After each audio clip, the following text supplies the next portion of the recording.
केंद्रीय मंत्री माननीय मेघवाल जी।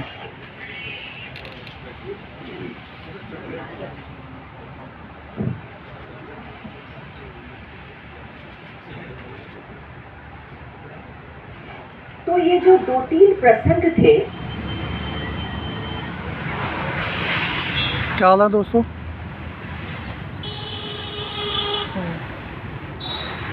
आप सभी का वेलकम है। आज हम आए हैं मिनिस्ट्री ऑफ कल्चर साहित्य अमृत में आए हैं। देखते हैं क्या होने वाला है अंदर। ये देखना यही है क्या? ये चल रहा है अंदर। ये ललित कला यहाँ अकेडमी भी है। बहुत ही शानदार है भाई। पार्क वार्क सब है। एक गार्ड में उंगली से कह रहा है कि समोसे आगे बढ़ेंगे। आगे ही चल रहे हैं हम। बहुत ही शानदार है।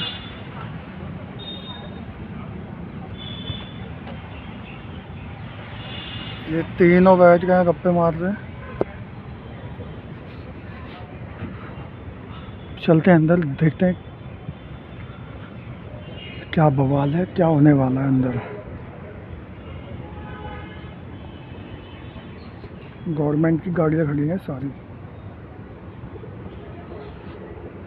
सारे भारत सरकार हमें चलना है इसी के अंदर।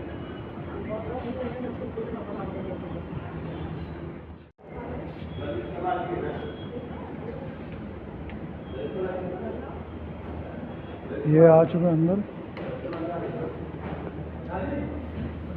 ये पता नहीं कौन है, शर्मा रहे हैं देख के।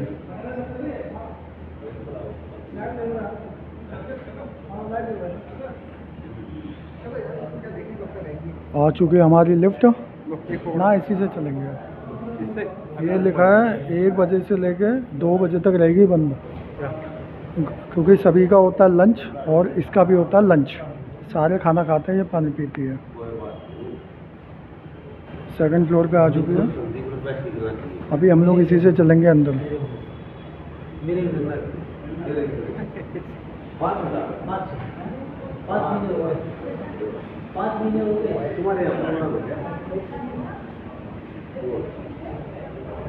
बहुत ही जानदार है भाई।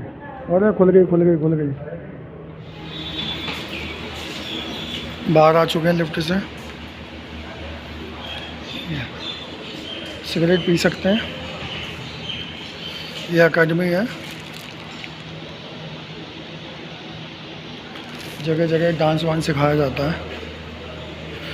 चल रहे हैं अंदर। साहित्य अमृत का प्रोग्राम है। ये आ गए अंदर। ये मंदिर आ गए। कबाड़ खाना इकट्ठा है। झंडा, टूटे फूटे कबाड़ है भाई, काफ़ी सारे देख रहे हो ना। वाओ,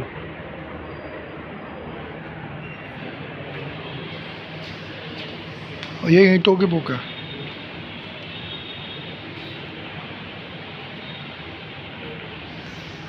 देख लो भाई, आप लोगों ने कागज़ों की तो देखी होगी बुक।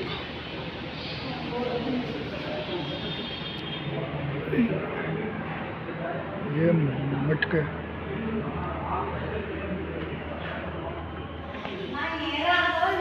अब हम लोग अंदर चल रहे हैं सभागार में। ये खुल गया गेट। वाह, ये आ चुके हैं अंदर। चेयर तो भाई ऐसा लग रहा है कि हम लोग प्लेन के अंदर आए हैं। ये कुछ कीमता पड़ा है। साहित्य अमृत का लॉन्च है। आवाज़ आ रही है कहीं से। हॉल के अंदर आ चुके। ये एसी सबसे तेज़ हवा फेंक रहा है।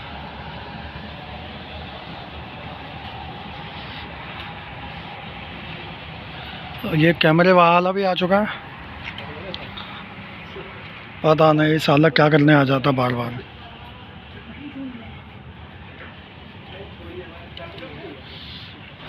माइक टेस्ट हो रहा है। शायद अमृत को 30 साल हो चुके हैं। ये स्टेडियम है। हेलो ये गेस्ट हैं आज के। सचिता नंद जोशी, श्री कपिल मिश्रा, अर्जुन राम कुमुद, श्री लक्ष्मी शंकर जी। ये हमारी माता रानी है। जय हो सरस्वती माँ।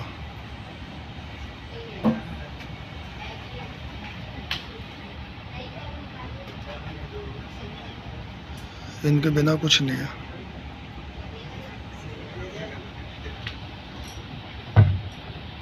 हेलो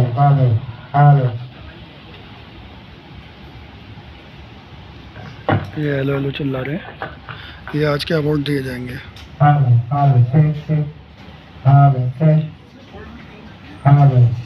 बहुत ही शानदार अवार्ड है भाई।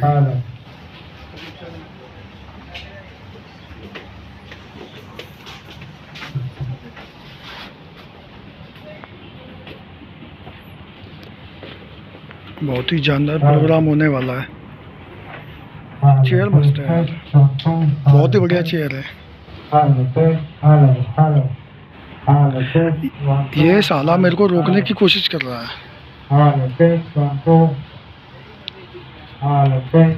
पता ना कौन है ये। अब बाकी का देखेंगे कि आगे कौन कौन आने वाला है, क्या थीम तापड़ा है, क्या प्रोग्राम है, देखते हैं फिर। अभी प्रोग्राम स्टार्ट होने में टाइम है। ये यहाँ चल रही है बाइट। समय से कहानी परंपरा बहुत तेजी से बदली है। कहानियों का रंग और रूप बहुत तेजी से परिवर्तित हो रहा है। इस दौर में मेरे सामने प्रश्न था कि जो मैं लिख रहा हूँ क्या वह सच में कहानी है, क्या वह एक अच्छा साहित्य है। इस प्रतियोगिता में भाग लेने से और इस प्रतियोगिता में पुरस्कार पाने से मुझे यह एहसास हुआ कि मैं जो लिख रहा हूँ वो एक ठीक ठाक साहित्य है। लेकिन उससे भी महत्वपूर्ण मेरे लिए यह है कि भारत की हिंदी में साहित्य में सबसे बड़ी पत्रिकाओं में से एक साहित्य अमृत ने मुझे अपने अंक में स्थान दिया, जो मेरे लिए निश्चय ही एक बहुत गौरव का क्षण है। मैं धन्यवाद करता हूँ साहित्य अमृत पत्रिका का और इस कहानी प्रतियोगिता के आयोजकों का कि उन्होंने मुझे अवसर दिया कि मैं साहित्य के क्षेत्र में एक विधिवत प्रवेश पा सका। बोल सरस्वती माई की। दो बंदे हैं ये जो अवार्ड है ना, अच्छा कुछ तो पकड़ा देंगे, बाकी घर ले जाएंगे। ये नाम में क्या छप जाएंगे नाम की जगह टूथपेस्ट का यूज़ कर लेंगे। ये वहाँ लगा देंगे कोलगेट। भाई इसका नाम ही खुशहाल है या ये है भी खुशहाल? टाइम पास कर रहे हैं। ये हमारे मोनू जी हैं। अगर आपको खाटू श्याम बाबा जी के गाने सुनने हैं या वीडियो फोटोज देखनी है और जागरण करवाना है तो सुन लो। मुझको मोहब्बत है ओ सांवरे, मुझे तेरी जरूरत है। तो अभी इनके लिए सामान अरेंज करवा रहे हैं। आने वाले टाइम में जागरण का काम करेंगे। मैडम भी बाइट दे रही है, देखते हैं क्या।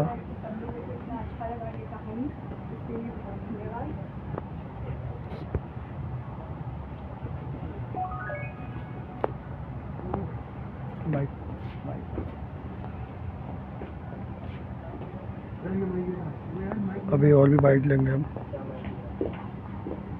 सुन साहित्यकार हैं, उनको इस प्रकार का मंच हमें मिल सके और ये बाइट ले जा रही है। जिसमें हम दिन प्रतिदिन प्रगति कर सकें। ऐसे संस्थान निश्चित रूप से ही हमारे हर स्थान पे, हर देश में, हर कोने में होनी चाहिए ताकि साहित्य लेखन में हम ऊंची पहुंच बना सकें। थैंक यू, धन्यवाद। यहाँ आकर बहुत अच्छा लगा।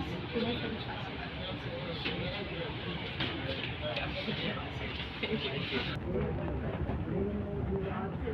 ये जो मैडम का हमने बाइट ली है, ये इनका ये रखा हुआ है 3 टॉपर का। सागर करोड़े और एक ये है करोड़े मल, ये मिल ना रहा कहाँ भाई पता नहीं। बुला लाओ ना यार, स्टार्ट हो जाएगा, पर दिक्कत हो जाएगी, जाओ ना।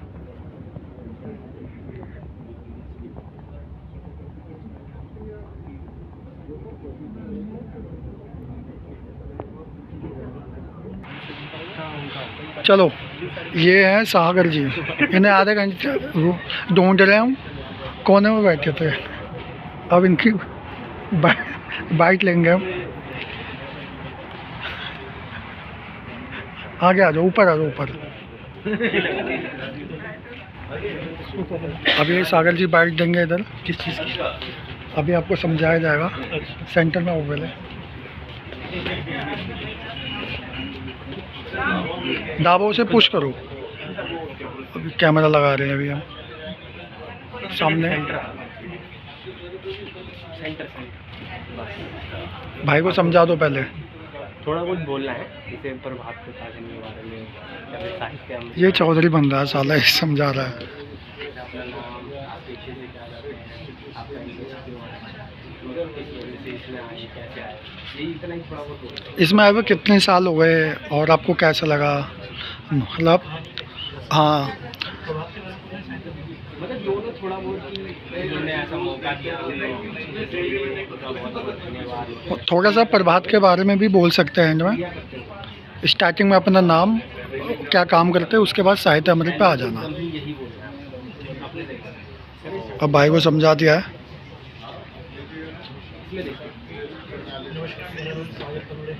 मैं वर्तमान में जवाहरलाल नेहरू यूनिवर्सिटी में MA फ्रेंच का छात्र हूँ और मैं बहुत बहुत धन्यवाद करूँगा प्रभात प्रकाशन और साहित्य अमृत पत्रिका का, जिन्होंने हम जैसे युवा लेखकों को ऐसा मौका दिया जहाँ हम अपनी प्रतिभा को निखार सकें और साहित्य की अनेक विधाओं में जैसे कहानी हो गई, कविताएँ हो गई, उन्हें लिखने का हमें मतलब मौका दिया। और इस कंपटीशन, इस प्रतियोगिता में जो भी इन्होंने हमें कोई नहीं इस कॉम्पिटिशन के लिए बहुत बहुत धन्यवाद प्रभात का, कि इनकी वजह से हमें प्रोत्साहन मिलता है। कोई नहीं, थोड़ा बहुत ही है, कोई प्रॉब्लम नहीं। माइक तो भाई ने बहुत ही अच्छा बाइट दिया, थैंक यू भाई। अब ये भाई की शक्ल करते हैं मैच।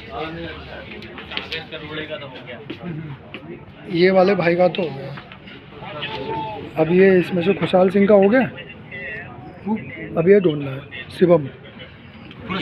आगे चलते हैं, और ये ऐश्वर्या जी का हो गया, बाकी के बंदे और जाते हैं सर्च करने। चल भाई। और सभागार भी बहुत संपन्न है, बहुत सारे लक्ष्मी शंकर जी कथाकार सभी उपस्थित हैं यहाँ पे, और मैं उनका भी आभारी हूँ जो एक बहुत छोटे से संदेश से हरियाणा से और कहाँ से आए हैं मेरे आग्रह से, बहुत उनका आभार है।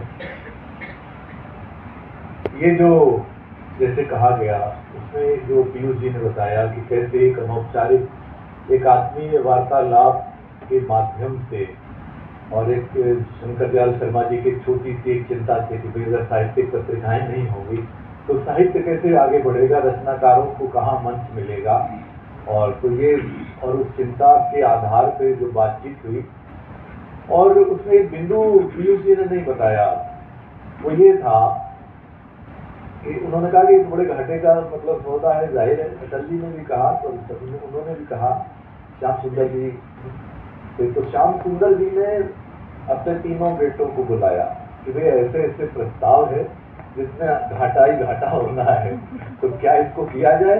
तो तीनों जो है उन्होंने हामी भरी और ये हुआ।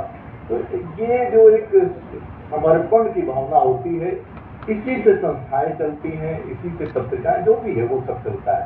ये जो आप आयोजन देख रहे हैं, इसका कार्ड का जो है, मैंने ये निमंत्रण पत्र का जो ड्राफ्ट आया तो उसमें निवेदक में मेरा नाम था, प्रभात जी का कहीं नाम ही नहीं।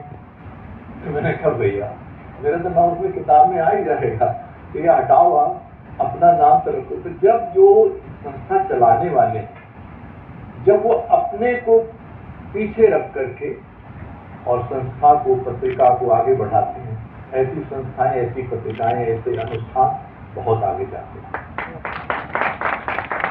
संयोग की बात है कि अगस्त में 95 में शुरुआत हुई इसकी और जनवरी 96 संभवतः रहा होगा जब कुमुद जी का मुझे फोन आया था और रचनाएं मांगी उन्होंने। तो मेरा जुड़ाव आप समझिए कि करीब करीब 30 साल पुराना ही हो गया। तो बहुत सारी कविताएं छपी, लेख छपी और संयोग से जो इससे पहले वाली जो कहानी प्रतियोगिता थी उसमें एक निर्णायक मैं भी था। तो साहित्य अमृत से ये जुड़ाव बना रहा और ये बना हुआ है। जब मैंने ये संपादन का कार्य संभाला, अब वैसे इतने बड़े बड़े नाम थे तो वैसे थोड़ा सा भय तो था ही था, लेकिन संभालने के बाद बात पता ये चला कि कभी बर्मिंघम से फोन आ रहा है किसी का, कभी कहीं से आ रहा है, कभी अमेरिका से फोन आ रहा है, कभी भारत से, कभी नार्वे से आ रहा, बैठे सुरेश शुक्ल जी बैठे। तो वो तब पता लगा कि पत्रिका का जो है कि प्रतिष्ठा क्या है, उसकी पहुंच क्या है। बहुत सारी जैसे बात हुई, अच्छा साहित्य, अरे उसके तुम्हें तो कोई छपने वाला तो टेक्स्ट बुक में शामिल हो जाता है। ये जो है एक जो पत्रिका की प्रतिष्ठा है वो बनी है, वो बनी रहे जी। और इसमें जब तो ये जो कहानी प्रतियोगिता है, जब 2015 में ये प्रतियोगिता हुई, 10 साल पहले हुई थी, तो 200 के से ज्यादा कहानियां आई थी। और ये कितनी खुशी की बात है जब हिंदी तो इंग्लिश में बदलती जा रही है। अभी शायद आपको कोई व्यक्ति आपस में बात करे तो बहुत मुश्किल अगर वो 4 वाक्य भी हिंदी के बोल जाए, उसमें कहीं ना कहीं अंग्रेजी आ ही जाएगी, जो आदत में सबके है। तो ऐसा जो परिदृश्य है उसमें 200 की बात, इस बार 400 से ज्यादा कहानियां आई, देश भर से आई, गैर हिंदी भाषी प्रांतों से आई। ये बहुत बड़ी बात है। और जी उससे भी एक बड़ी बात ये है, मैं तो गणित वाला ही हूँ, फिजिक्स वाला हूँ, तो उसमें ये है कि ये जो 425-26 जितनी कुछ आई, उसमें जो हमारे ये युवतियां या हैं वो बिल्कुल आधे से कुछ ज्यादा। तो 200 से ज्यादा कहानियां हमारे ये युवतियों की है उसमें। ये भी एक बहुत बड़ी बात है, भागीदारी उनकी। और वो भी कि जैसे मेरे जैसा व्यक्ति जिसने कहानियां पढ़ना शुरू किया था 1969-70 के आसपास, और मतलब जब मनोहर कहानियां में अपराध कथाएं नहीं छपती थी, देश भर के विद्वान साहित्यकार छपते थे मनोहर कहानियां में पहले। वहां से शुरुआत करें तो फिर घर में वो सारिका से लेके जिसकी निहारिका और कहानी, अब जो अपने प्रेमचंद जी के, तो वो सारी कहानियां, साप्ताहिक हिंदुस्तान, ये सब जब तक ये बंद नहीं होगी, मैंने सारी करीब सारी पढ़ी हैं। और मैं ये कह सकता हूं कि अभी जो कहानियां आई, और ये बात इन लोग के कहने की है, अपने जोशी जी ज्यादा बताएंगे बेहतर तरीके से, तो उसमें जिस तरह हमारा आज का जो समय और आज का समाज जिस तरह उसमें प्रतिबिंबित होता है, वो भी एक बहुत सुखद एक परिदृश्य है। ये अलग बात है कि तीनों हमारे जो निर्णायक थे, थोड़ा थोड़ा अलग अलग दृष्टिकोण होता है। हमारे जो 2 उससे पहले के निर्णायक थे जिन्होंने शॉर्टलिस्ट किया, उनके अपने कुछ, अगर सबके आप पढ़ें 5 के 5 लोगों के उसमें, तो उसमें थोड़ा थोड़ा आपको कहीं कुछ अंतर मिलेगा, वो अलग बात है, अलग अलग होता है। लेकिन कुल मिलाकर जो कहानी लेखन का, और इससे ये लाभ ये होता है, एक नई तरह की चेतना आती है। अब जब ये इसका बैठक चल रही थी निर्णय की, प्रथम तृतीय वगैरह की, तो उसमें एक हमारे जैसे थोड़ी सी कहीं निराशा की वो भी थी कि होता है शिल्प के स्तर पे। तब हमारे हेमंत कुकरेती जी ने बहुत बढ़िया बात बताई कि जो बहुत पुराने जमाने में एक प्रतियोगिता हुई थी, जो निर्णायक थे वो बहुत नाराज थे और उन्होंने खाली कहा कि नहीं कोई प्रथम तृतीय तृतीय नहीं, सिर्फ 10 कहानियां जो है उनको चुन लो। अब उसमें से जो 10 कहानियां थी, उसमें जो 7 नाम लिए गए, वो वही नाम है जो आज हिंदी कहानी में जो है जो बन गए हैं, किंवदंती बन गए। ये होता है। तो ये कोई माने नहीं रखता कि ये प्रथम आए, ये द्वितीय। केंद्रीय मंत्री माननीय मेघवाल जी।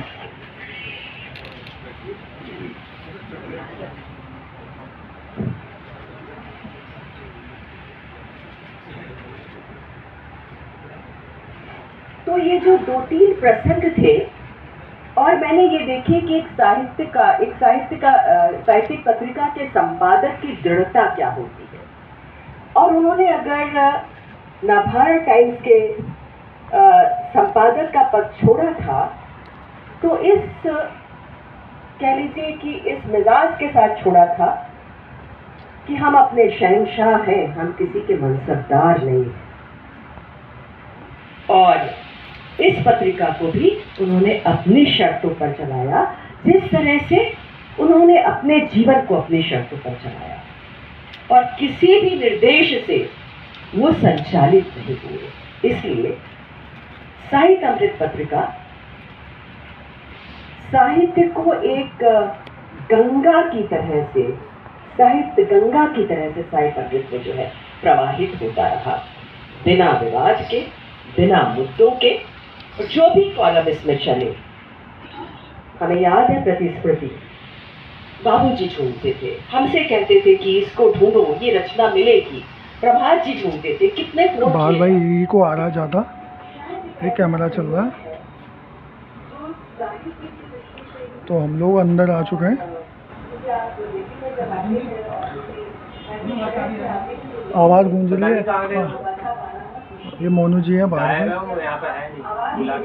बाहर गए। फ़ोन करो छोटू, फ़ोन करो, फ़ोन करो। ये कैमरा, फोन करना ये मैडम है। किसी में नंबर नहीं है, नंबर पता है उनका? इससे इको सेट होगा।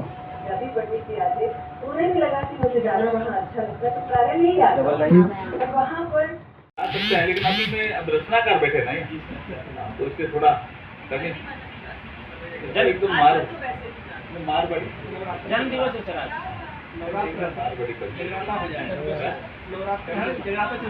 मारवाड़ी में है, इनको तो समझ में आएगा, लेकिन बाकियों को नहीं। जो आपका मन करे, जो आपका मन करे वो। नहीं, वो करणी माता आपको जानते।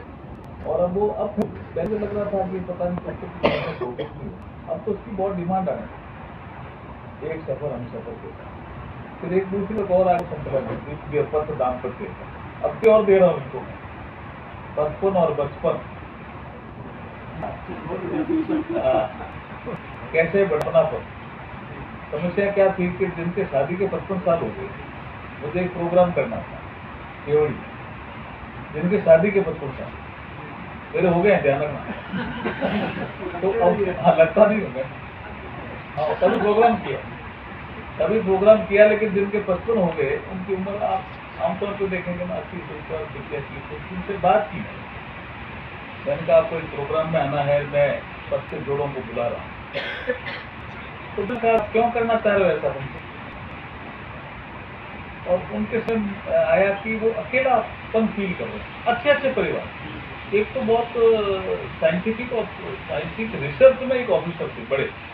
उन्होंने कहा कि हम है तो सेटल्ड बेंगलोर में यहाँ, लेकिन मैं तो लड़का तो अमेरिका वहीं उसने शादी की है, ऐसा वो बात करे, वो उत्तर की भी हो गया। तब मुझे लगा कि मुझे 55 वो जोड़े बुलाने चाहिए जिसके शादी के 55 साल हो गए। मैंने उनके साथ ही 55 वो जो बुलाए जिनके शादी का 1 साल भी नहीं था। दोनों को जोड़ा मैंने, 55 और 52, और जोड़ करके क्या किया, एक लॉटरी निकाल के कहा जो नए जोड़े थे ना, जिनको शादी के 1 साल ही नहीं हुआ, उनको हमने कहा भी ये लॉटरी से अब कोई निकलेगा आपके, वो आपके अंकल और आंटी होंगे, उनसे आपको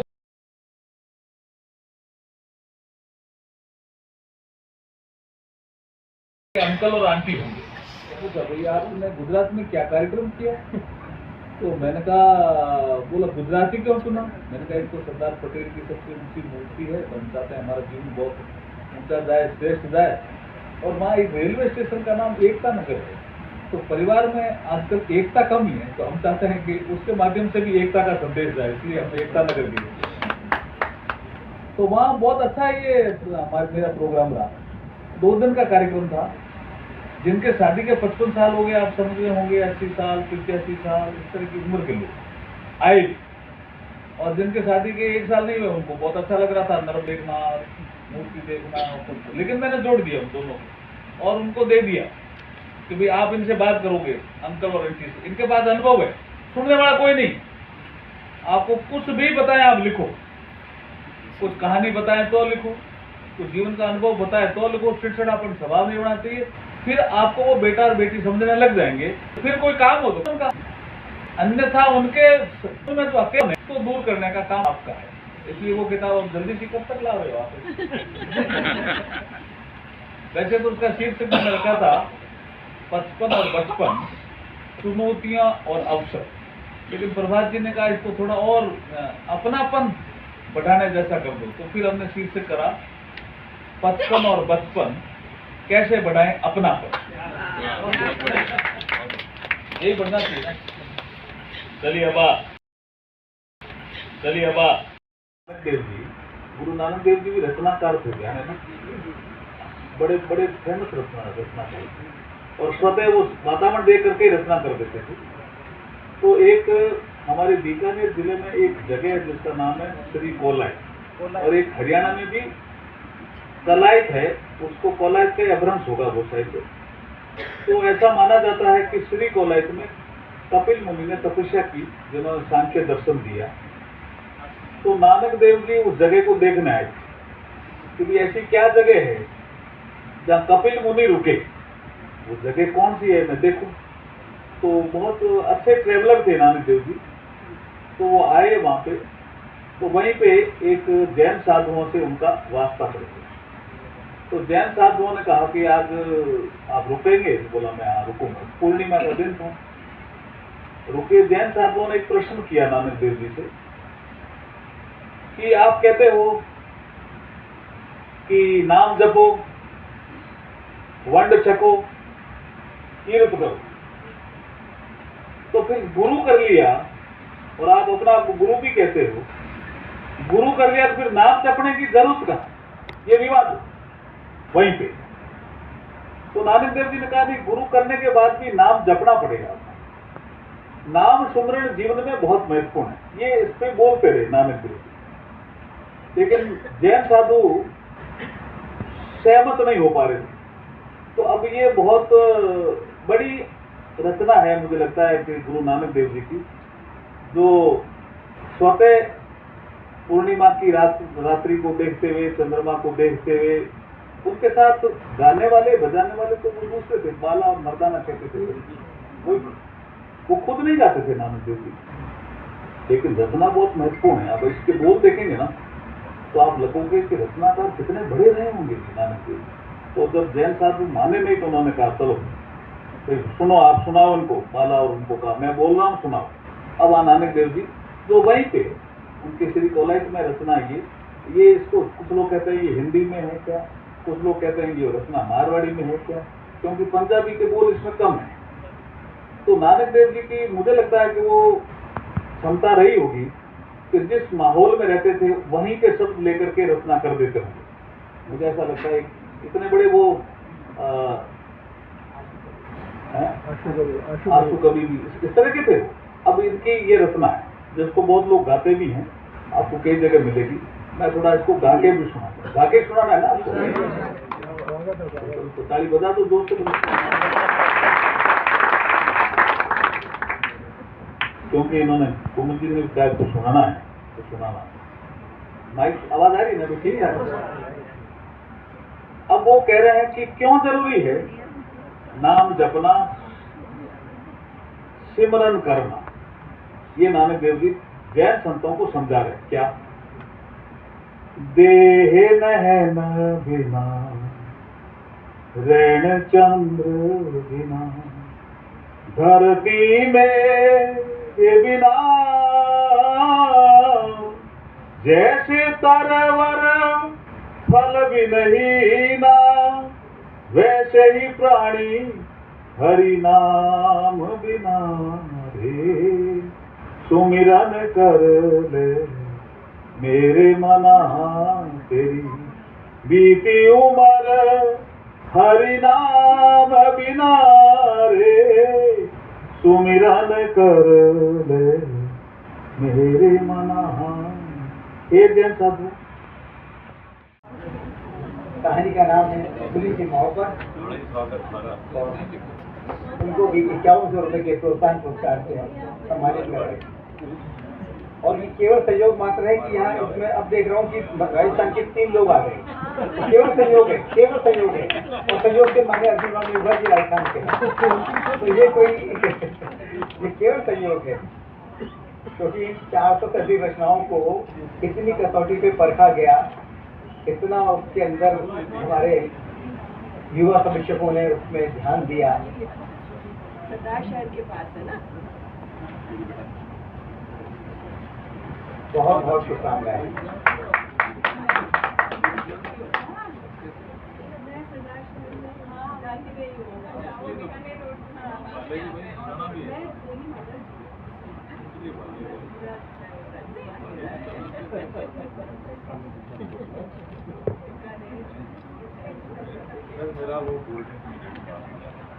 बेंगलुरु से आई हैं सुश्री ऐश्वर्या मिश्र, उनकी रचना झेलम को 5100 रुपए के पुरस्कार से दे रहे हैं। बेंगलुरु से आई हैं, तो इसलिए ये जो पूरी पत्रिका है इसके अंदर पूरे भारत से रचनाएं आई थी।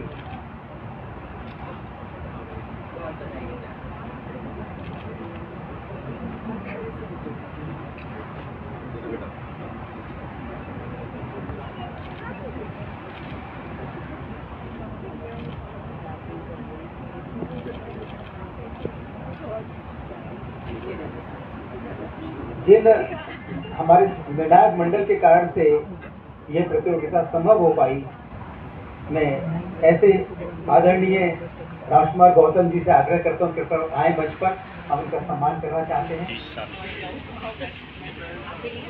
लोगों में आज ये जो है पत्रिका बच्चों से लेकर युवाओं, बुजुर्गों सबको अपना जो है कायक बना है, और इसमें समय समय पे विशेषांक जो है आते रहते हैं, जिससे कि लोग बहुत ही लेखक से लेकर के पाठक वर्ग लाभान्वित होते हैं, और उन्हें नए नए लेखकों को भी इसमें स्थान मिलता है। सुधार्थियों के लिए भी पत्रिका जो है एक मार्गदर्शक का काम करती है। बहुत ही सधी हुई पत्रिका है।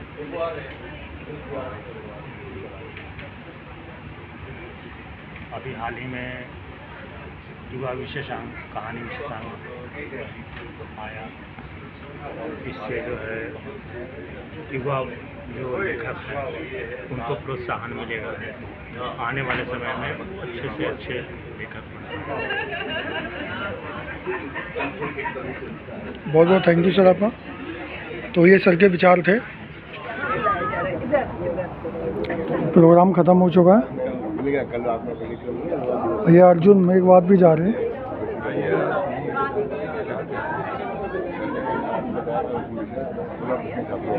तो दोस्तों आज के प्रोग्राम में ये था साहित्य अमृत से रिलेटेड। वीडियो भी यहीं क्लोज करते हैं। तब तक के लिए tata bye bye, take care. मिलेंगे नेक्स्ट वीडियो में।